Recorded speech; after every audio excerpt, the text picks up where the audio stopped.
दोस्तों, जैसे ही काजल की नींद खुलती है तो वो सुनती है कि किसी की चीखने और चिल्लाने की आवाज आ रही है। जैसे बहुत सारे लोग किसी को पीट रहे हैं। वो नीचे आती है और नीचे आने के बाद और वो देखकर सन्न रह जाती है। उसके मम्मी पापा वहां पे खड़े हैं और दो चार लोग सचिन को पेड़ में बांधकर वहां पे उसकी पिटाई कर रहे हैं। कोई लात से मार रहा है, कोई घूसे से, कोई बेल्ट से। जिसको जो मिल रहा था उससे लोग मारे जा रहे थे। कोई तार से मार रहा था। मतलब जिसको जो मिल रहा था उससे वो लोग पीट रहे थे। सचिन चीख रहा था, चिल्ला रहा था और जोर जोर से गुहार लगा रहा था कि मुझे छोड़ दो, मुझे जाने दो। लेकिन उसकी कोई नहीं सुन रहा था।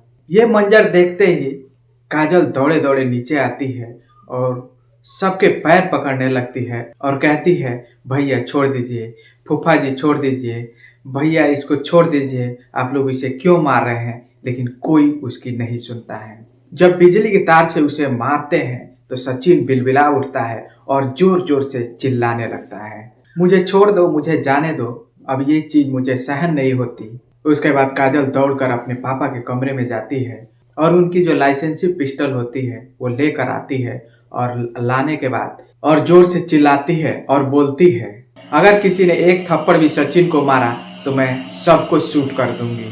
दोस्तों, काजल का ये रौद्र रूप देखकर सब दंग रह जाते हैं। सब सन्न रह जाते हैं। जो जहां था वहीं पे खड़ा रह जाता है।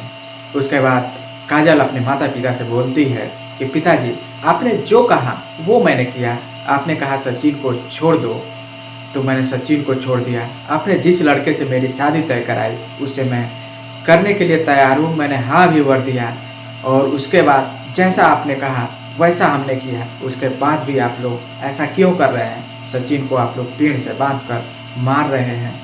ये चीज़ मैं कभी नहीं देख सकती, क्योंकि ये वही सचिन है जब मैं रोड पे पड़ी थी, मेरे सर से खून निकल रहा था, इसने मेरी जान बचाई और इसने मुझे खून दिया जब खून की ज़रूरत पड़ी। उसके बाद उस समय जब ये फ़ोन कर रहा था तो कितनी बार फ़ोन करने के बाद भी आप लोग फ़ोन नहीं उठाते हैं। आप तो पूरी गहरी नींद में सो रहे थे।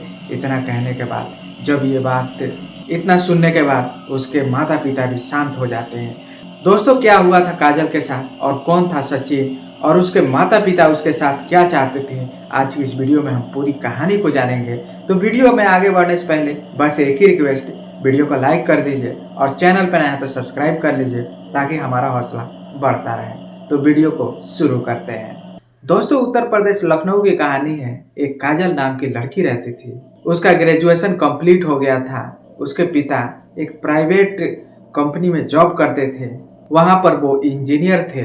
जब काजल की पढ़ाई कंप्लीट हो जाती है उसके बाद काजल एक बड़ा सपना लेकर के अपने पिता के पास जाती है और कहती है कि पिताजी, मुझे एक अच्छा अधिकारी बनना है, एक बड़ा अधिकारी बनना है। इसके लिए मुझे पीसीएस की तैयारी करनी है। मैं चाहती हूँ कि मैं दिल्ली जाऊँ और वहाँ पे रहकर मैं यूपीएससी की तैयारी करके और मैं एक अच्छी अधिकारी बनूँ।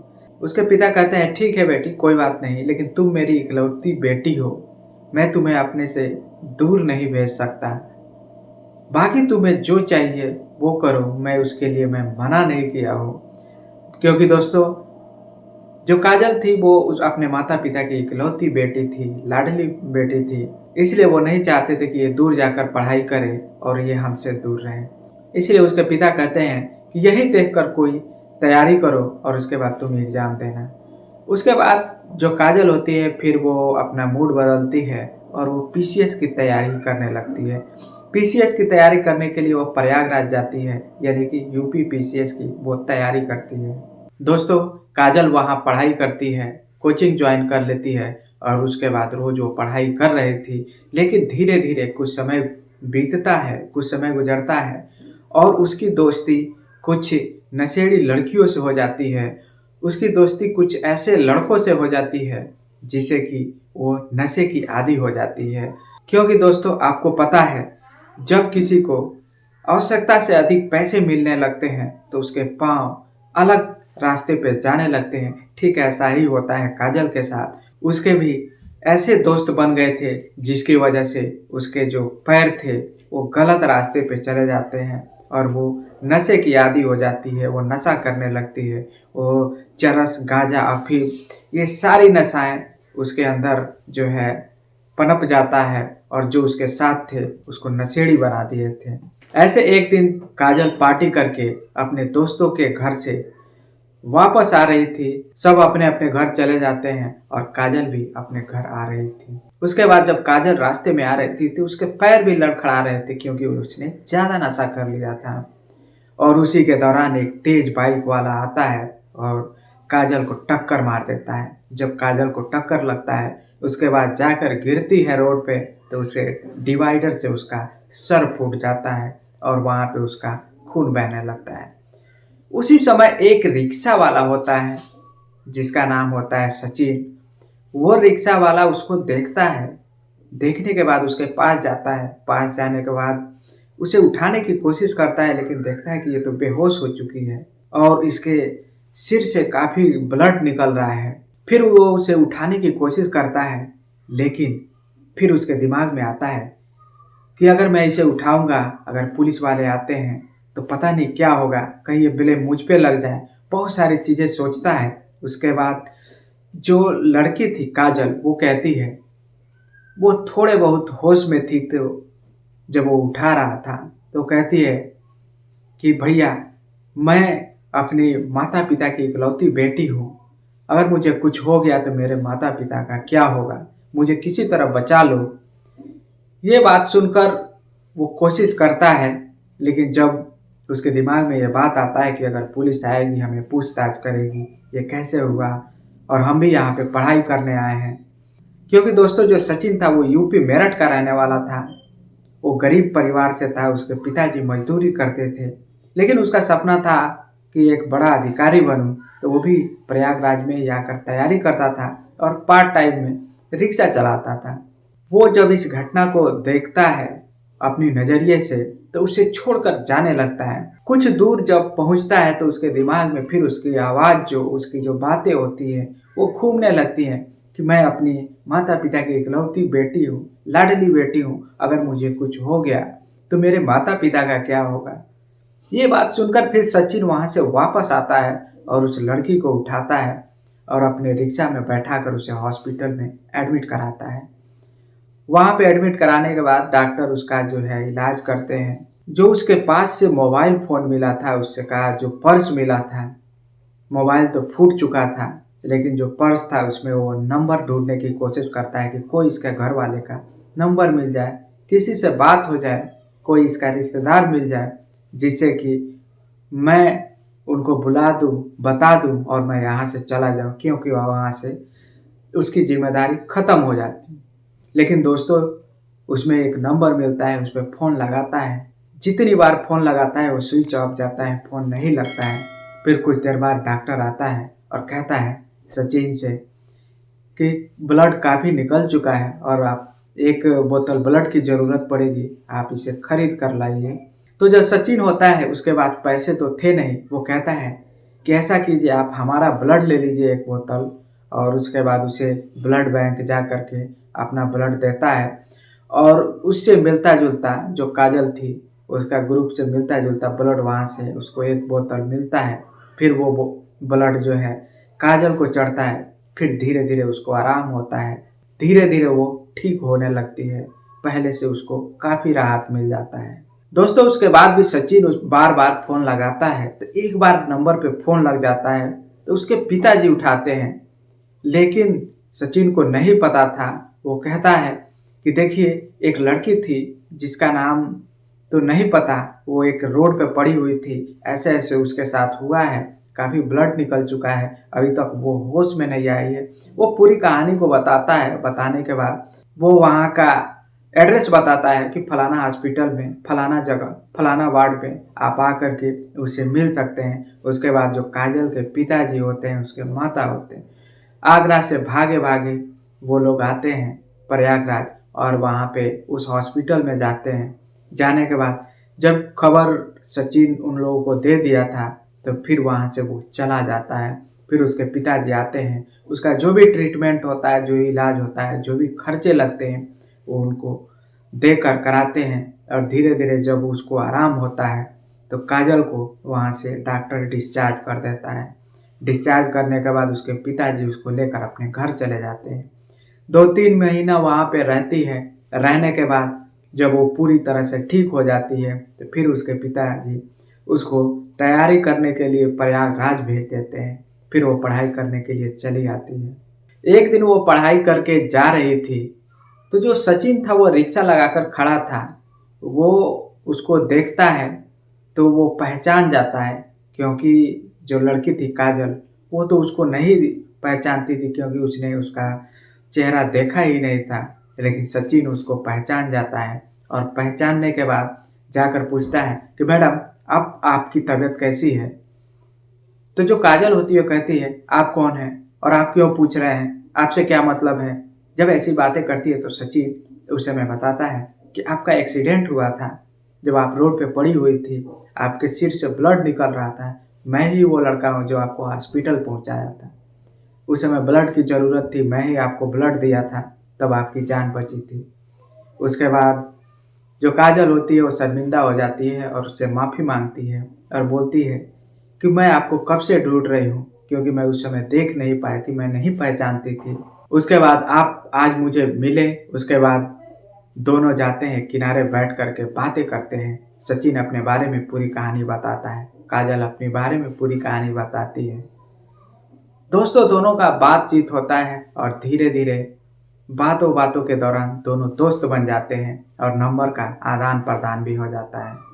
उसके बाद दोस्तों जो काजल होती है वो सचिन को चाहने लगती है, क्योंकि जो काजल सोचती है कि अगर ये नहीं होता, अगर तो मेरा क्या होता, इसने मेरी जान बचाई, हमें ब्लड दिया, हमें हॉस्पिटल तक ले गया। ये सारी चीज़ें देखकर वो सचिन को चाहने लगती है। उसके बाद सचिन उससे बातें करता है और धीरे धीरे जब दोस्ती हो जाती है तो रोज़ उन लोगों का मिलना जुलना शुरू हो जाता है। धीरे धीरे जब समय बीतता है, जब पीसीएस की एग्ज़ाम देती है तो काजल का अभी 1-2 महीने में रिजल्ट आने वाला था। तो सोचती है, क्योंकि वो इसके दौरान सचिन से काफ़ी प्यार करने लगी थी, तो वो सोचती है जैसे रिजल्ट आएगा तब मैं सचिन से अपने प्यार का इजहार करूँगी। वो 1-2 महीने का इंतज़ार करती है। उसके बाद जब उसका रिजल्ट आता है तो पीसीएस क्वालिफाई कर लेती है। उसके बाद सचिन से कहती है कि देखो मैं तुमसे बहुत प्यार करती हूँ और मैं तुमसे शादी करना चाहती हूँ। उसके बाद सचिन बोलता है कि देखिए आप बहुत अमीर हैं और हम गरीब घर के हैं, ये दोनों लोगों का नहीं हो सकता, दोस्ती तक ठीक है। उसके बाद जो काजल सचिन को समझाती है, बताती है कि देखो मैं तुमसे प्यार करती हूँ और उसके बाद तुमसे ही शादी करूँगी, तो वो कहता है कि देखो समय आने पर सब कुछ बदल जाता है। लेकिन जो काजल होती है वो नहीं मानती है और वो उसे मना लेती है। वो भी उससे प्यार करने लगता है, फिर चाहने लगता है।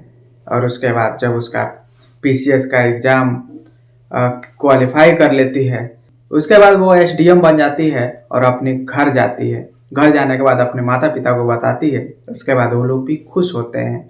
और उसके बाद जब काजल होती है, उसके माता पिता कहते हैं कि देखो तुम्हारे लिए एक अच्छा रिश्ता हमने देख रखा है और हम चाहते हैं कि तुम्हारी शादी भी कर दी जाए, तुम एसडीएम भी बन गई हो। तो काजल कहती है कि देखिए मैं एक लड़के से प्यार करती हूँ जिसका नाम है सचिन और मैं उसी से शादी करूँगी। उसके बाद उसके पिताजी पूछते हैं कि सचिन वो करता क्या है, तो बताती है कि वो रिक्शा चलाता है। तो उसके पिताजी कहते हैं कि देखो मैं एक रिक्शे वाले से शादी करूँगा तो यहाँ गांव समाज के लोग क्या कहेंगे कि आपकी लड़की एसडीएम है और आप एक रिक्शे वाले से शादी कर रहे हैं, हमारा जीना आराम हो जाएगा, कैसी तुम बात कर रही हो। उसके बाद जो काजल होती है अपने माता पिता को समझाती है, मनाती है, लेकिन उसके लिए वो तैयार नहीं होते हैं। फिर जो काजल होती है वो अपने माता पिता का बात मान करके वो अपने मोबाइल का सिम भी चेंज कर देती है और चेंज करने के बाद वो वहाँ से ट्रेनिंग के लिए चली जाती है। उसके बाद इधर जब सचिन को बात पता चलता है कि वो एसडीएम बन चुकी है और वो अपने घर गई हुई है, उसकी एक सहेली के जरिए उसको पता चलता है, तो वो उसका एड्रेस लेता है और लेने के बाद पहुंच जाता है आगरा उसके घर। और जब वो उसके घर जाता है तो देखता है वहाँ पे शादी की तैयारी चल रही है। तो वहाँ पे पहुँचने के बाद वो काजल को बुलाता है, जब आवाज़ लगाता है तो उस आवाज़ को सुनकर भी काजल पहचान जाती है कि ये तो सचिन की आवाज़ है। उसके बाद वो आती है, क्योंकि इधर जो सचिन था वो यहाँ पे हुड़दंग कर रहा था, क्योंकि उसकी शादी हो रही थी। ये उसके प्यार में पागल हो चुका था, क्योंकि जो काजल थी इसको कहती थी और उसके कहने पर ये उसका आदी हो जाता है, उसको चाहने लगता है, उसके बिना उसका रहना मुश्किल हो जाता है। लेकिन ये मंजर जब वहाँ पे देखता है तो हैरान हो जाता है, चिल्लाने लगता है। उसके घर वाले जो होते हैं उसको किनारे पकड़ कर ले जाते हैं और ऊपर से काजल आती है और बोलती है, और काजल कहती है कि देखो मैं तुम्हें नहीं जानती कि तुम कौन हो और यहाँ क्यों आए हो, यहाँ से चले जाओ। इतना कहने के बाद काजल अपने कमरे में चली जाती है। और उसके बाद जो सचिन होता है उससे वो लोग बोलते हैं कि देखो जो तुम्हें सुनना था वो सुन लिए, अब यहाँ से। उसके बाद सचिन को पकड़ करके एक पेड़ से बांध कर ये लोग मारने लगते हैं, और इतना मारते हैं कि वो चीखने लगता है, चिल्लाने लगता है। कोई घूसे से मार रहा था, कोई लात से मार रहा था, कोई बेल्ट से मार रहा था, जो जिसको चीज मिल रही थी उससे मारता था।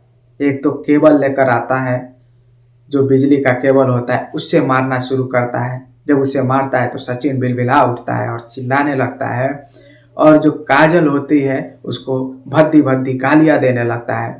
उसके बाद काजल ऊपर से देखती है कि सचिन के साथ ऐसा हो रहा है, तो वो तुरंत अपना पिताजी का पिस्टल उठाती है और नीचे आती है। आने के बाद वहाँ पे तानती है और कहती है कि अगर आप लोगों ने एक थप्पड़ भी अगर सचिन को मारा तो मैं सबको शूट कर दूंगी।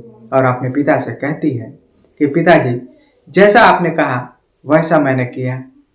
आपने कहा कि उसे भूल जाओ तो मैं उसे भूल गया। आपने कहा कि जहाँ पे हमने शादी तय की है वहाँ शादी करो, ये भी मैं मान गई। उसके बाद भी आप लोग इसके साथ ऐसा कर रहे हैं। तो काजल कहती है कि ये अब वही लड़का है जिसने मेरी जान बचाई। ये वही लड़का है जिस समय मैं पढ़ने से अपने रास्ते भटक गई थी, मैं नशेड़ी बन गई थी, ये मुझे रास्ता दिखाया, ये मुझे समझाया। उस समय मैं सिर्फ इसी को जानती थी और इसी को चाहती थी। ये वही है जब एक्सीडेंट हुआ था रोड पे तो हॉस्पिटल तक ले गया और मुझे ब्लड तक दिया। और उस समय जब ये फोन कर रहा था तो आप लोग तो नींद में सो रहे थे, आप लोग उस समय फोन भी नहीं उठाए और उस लड़के को आप लोग ऐसे मार रहे हैं। इसका गुनाह क्या है? अगर ये नहीं होता तो मैं आज एसडीएम ना होती, आज मैं यहाँ जिंदा ना होती, और आप लोग इसके साथ ऐसा कर रहे हैं। इसी ने मेरी जान बचाई और आज मैं इसी की वजह से एसडीएम बनी हूँ। इतना बात सुनने के बाद सब लोग दंग रह जाते हैं, जो जहां था वहीं खड़ा रह जाता है। उसके माता पिता के पैरे तले जमीन खिसक जाती है।